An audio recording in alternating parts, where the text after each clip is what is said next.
Hey, what is going on, guys? You are gaming with me, Brothgar, and today we are talking about Loadout 5.0 and what it might be bringing to the table. Jack Coon Video here says, hey, you know what? They totally are planning to revamp Loadout in the next update. There's a lot of info that he can't really explain it all in one post here. You gotta go find it. I actually found the dev stream patch notes, or shall I say release notes on this. So I'm gonna jump into this forum here. I'm gonna read through it for you guys, and then I'm going to be giving you my opinions on it because, as we know, Loadout in its original form, Loadout back in the beta, was completely different than it kind of was as it's released and how it's actually changed here through the game. So there's going to be a big change to the game here as it moves into 5.0, and that probably will happen before it jumps onto PS4. And I'm thinking they're probably doing that based on what they've seen on the PC side of things and how they're going to approach and make the game a little bit more desirable to play for longer periods of time. So let's jump into the Loadout forums here, and I'm going to read through this. Now, here's the big thing that's going on here. Basically, there's going to be a PvE campaign mode. It'll completely be co-op, something like 50 missions or so at first, with more to come. And there will be unique parameters to these missions as well. I don't know what this means. I don't know like what they're going to be doing here, but maybe you got to down a certain amount of enemies in a certain amount of time, or maybe these enemies will have little bases and you got to like take them over. I don't know. There's a pretty good opportunity to what they could be doing here, but I'm not sure how that's all going to work out. And we don't really have any details on that. But what you know is there's going to be a PvE campaign and it is co-op. So that's a pretty good opportunity to maybe do some co-op stuff. So loot here. Loot will be similar in sense to Diablo or Borderlands type loot. Okay, so when you think of Diablo or Borderlands, basically you have a lot of these different weapons, guns, and stuff that's going to drop, and they all have different stats and different rarities that you're going to be putting onto your character and whatnot. So a lot of this stuff is going to be inspired by what we have seen in Diablo or Borderlands. And yes, I actually did play Borderlands, I just haven't posted any video on it. Pretty fun game. At any rate, yeah, like it says, different rarities. It will be available on a match drops through the PvE and PvP modes. So when I pick up on this, it'll be on the in-match. I know my words aren't really working right now, but it could be dropping actually in the match itself, and then you have to run over there and pick it up.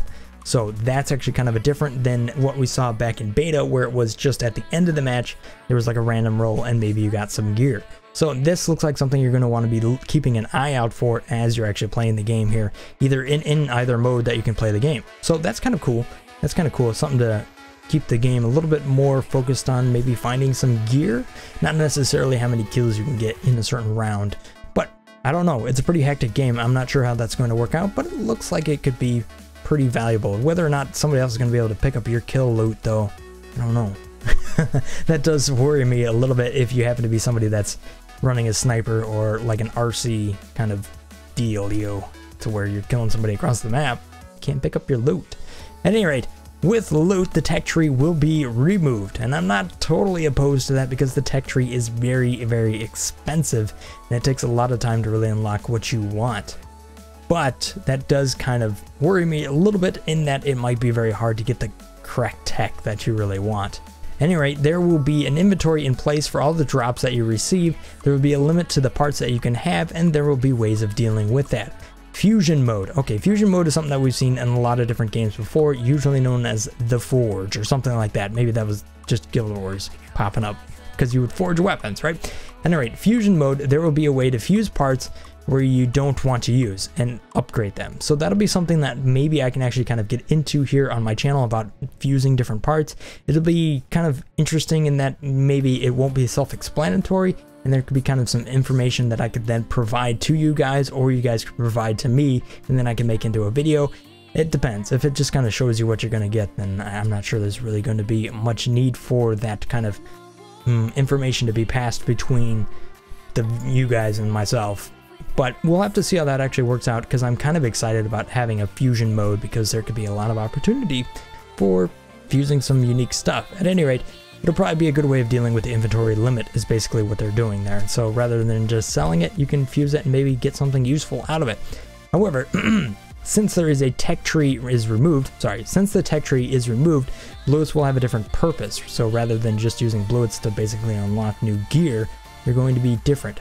There will be the ability to actually purchase from the store as part packs from the store. These will include random parts, but you will be able to pick up certain like packs based on such as snipers, close quarters, or chassis specific. So you're going to be able to kind of buy a box, and then inside that box you don't know what you're going to get, but you'll be able to kind of tune it a little bit to at least hopefully get some expectation of what you're going to get there. So bluets are basically unlock stuff faster is what bluets have come down to.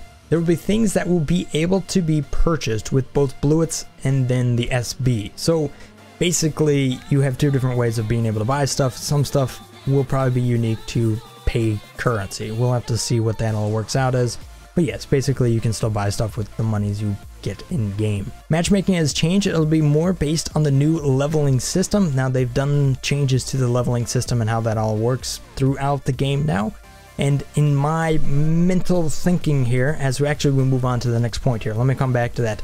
Levels will scale health and parts. Parts will have level requirements similar to that of Diablo. Okay, so as the levels on your weapons that you're able to build up, you're only going to be able to get that at certain levels of your actual character itself. So there's a connection now between the gear and the level of your player.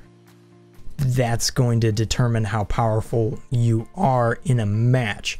Now, what I kind of hope there, moving back to how this actually works as far as matchmaking has changed, I'm hoping that if you were to partner with somebody, let's say I have 150 hours into the game, and then I'm partnering with somebody, or shall I say partying, not partnering, partying, whatever, with somebody that's level 10 who has pretty crap gear as compared to my gear, because I've just been playing the game a lot longer, I would actually kind of hope that those two would level out in such a way that we would be on an even level playing system and be able to match make with people that are more on that level playing system as well. Or if you have like two really powerful players, then the other team would also get those two powerful players. So things hopefully aren't just end up one-sided, or that really high level players aren't kind of just unable to play with low level players.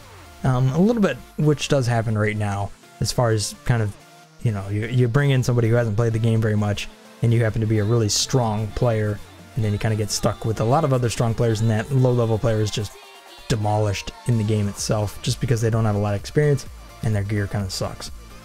Moving on here though, this will be a reset. Of course, this won't be right away. They will treat you fairly with it. No exact details. Okay, so they don't really know how they're going to do it, but for those of us that have invested into the game, there's going to be some sort of compensation there, maybe a whole bunch of parts that are already given to us, or the ability to randomly roll for a lot of these parts. I'm not really sure how that's going to work out, but we shouldn't be fearful that we're going to lose the progression that we have already gained.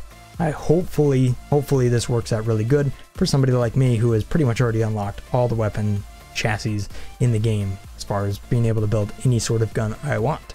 Because to me, on my video and what I do based on kind of doing your weapon builds here, that's really important for me to be able to pretty much build just about anything I want here, because that's the way the game system works right now. But who knows, maybe my videos will change a little bit here based on the 5.0. We'll have to see how this all works out. One thing to be noted is that it will always be important to know what weapon builds are good and what their strengths and weaknesses are. So it may in turn, based on how difficult it is to build certain guns, make my content that I've already created here on this channel even more valuable than it already is. So that could be pretty awesome, and we'll maybe actually have more opportunity to build cheaper guns or guns that use less unique builds, parts, and then make them strong. So I don't know, that'll be kind of interesting how it all works out. I'm not sure how it's going to work, but I'm looking forward to the actual change itself, because it'll be a good thing, and we shouldn't be afraid of change. Anyhow, moving on, PvE will have new game modes. No exact info on that. I'm looking forward to at least new game modes. That's always going to be a good thing. There won't be any new maps for it just yet, though. Obviously, they're going through a big change here, and they already have a pretty decent amount of maps, but I'm not sure if they're going to have like PvE specific maps, and I would expect them to have something like that as far as mission-based maps, so that they could do more with the missions. I don't really know what they're going to do there, but it looks like it's going to be a lot of PvE heavy stuff. Bots are being improved, don't worry. I would expect them to be changed based on the PvE game modes, so there's going to be a lot of stuff going on there. Trading is something that will possibly be wanted, but not yet, so obviously they're not going to have trading in as the 5.0 update comes out. That's not part of their plan, but for you and I think trading is going to be something that we definitely want, especially when it comes to kind of having something that one person needs and the other person doesn't have it. So you're going to want to be able to move it between characters. However, let's move on here. The game will not be paid to win, but it will be more like it is pay to get more loot. So essentially pay to progress. Now, I'm not too afraid of this. Loadout has been pretty good about their not making their game pay to win, and they've had a pretty good purchase in kind of mode to the actual game itself. Or shall we say, they've had a good business model that makes it fair for everybody who plays the game, for those who actually pay to play the game, and for those of us who are free to play. So I feel like they're going to keep that same mentality, and it looks like they're trying to reassure us here that it's not going to pay to win anymore, and it won't ever be pay to win. So I feel pretty good, and I trust them with that. Rare parts will have additional stats over common stats. Now, to me, this sounds pretty exciting. Maybe you get a rare drop on a sniper barrel or something like that, and I don't know, maybe you get a Gatling gun that shoots 2 bullets for every 1 bullet, and then it's twice as powerful and it's super rare. I don't know. There could be kind of some interesting stuff that happens there, and it could make your guns more unique. So that is a pretty cool thing, and it kind of brings more, again, a more unique sense to your weapons. Now, it would be pretty cool if they actually had, like, I'm not sure if they're going to have something where they have, let's say, a marketplace where you can buy and sell different components, but if they did, that would be pretty cool as far as being able to actually get value for certain things. I would actually look forward to something like that. I don't know if they're going to have that, but it's probably something that should be recommended as far as like a little, what do you call that? Like a marketplace where you can sell and buy different components. However, there won't be any new weapon parts in the short term. Obviously, they still, again, like just the maps, they got a lot going on. So it doesn't seem like they're going to make new weapon parts, but who knows? Hopefully they will have some pretty cool new stuff here, because that is always welcome. Okay, so just a few more points down here. There will be a per chassis part. Okay, now if you were to look back as far as the stuff in my beta videos, once you got like a high capacity magazine, you could build a gun with a high capacity magazine. So it could either be a pulsar or a rifle. What they're saying here is that it's only going to be for one or the other. So it's going to be making the loot a little bit more varied than it was if you were to go back and watch my beta videos and be able to see how that loot system actually worked there. And then finally, it looks like beams are having a reduction on the drop-off. So they're essentially trying to make beams a little bit more useful, because right now they're not too useful. So hopefully there's going to be a little bit of buff there and a little bit of balancing for the beams as well. And then the rest of the stuff is kind of like ridiculous nonsense, which you can read if you really want to. But moving back to kind of how the system was back in the beta days, you would play a match and then you would get some sort of random roll at the end, and you might get some certain gear. And eventually, if you played enough matches, you could build a new gun with that gear, and then you would break that weapon down if you wanted to build a new gun and reuse the parts.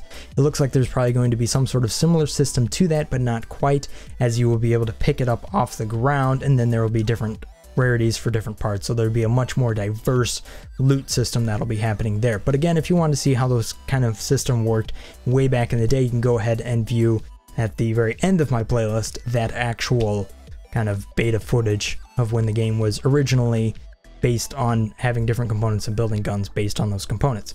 However, I'm looking forward to actually Loadout 5.0, because change, again, I feel like it's always going to be a good thing. I'm not afraid of change. However, I'm just really kind of concerned that I'm not going to be able to build whatever gun I want. So I don't really know how this is all going to work out. I don't know when it's going to happen, but it looks like the Loadout 5.0 is really going to change how the game works. But I feel like it might make the game a little bit more desirable, in that you can build, basically it's going to be more focused on the guns that you can build and having more unique weapons, as opposed to just being able to kind of assemble the right components at the right time. So I'm looking forward to it, because I feel like it's going to be a little bit more of a, make the game more personable. So at any rate, guys, I love to hear your thoughts on this, because there are tons and tons of topics here, and not to mention how I could actually go about recording new videos in such a way that I am actually going to be pulling a lot of value out of Loadout 5.0. Whatever ideas you have for that, go ahead and leave it in the comment section below. I read through all of them, and if I can't respond to your comments because YouTube itself is having a hard time for me to actually respond to your comments, I will definitely read them all and give you a thumbs up just to let you know that I have done so. So at any rate, thanks for watching, guys. I will see you in the next video. Brothgar out.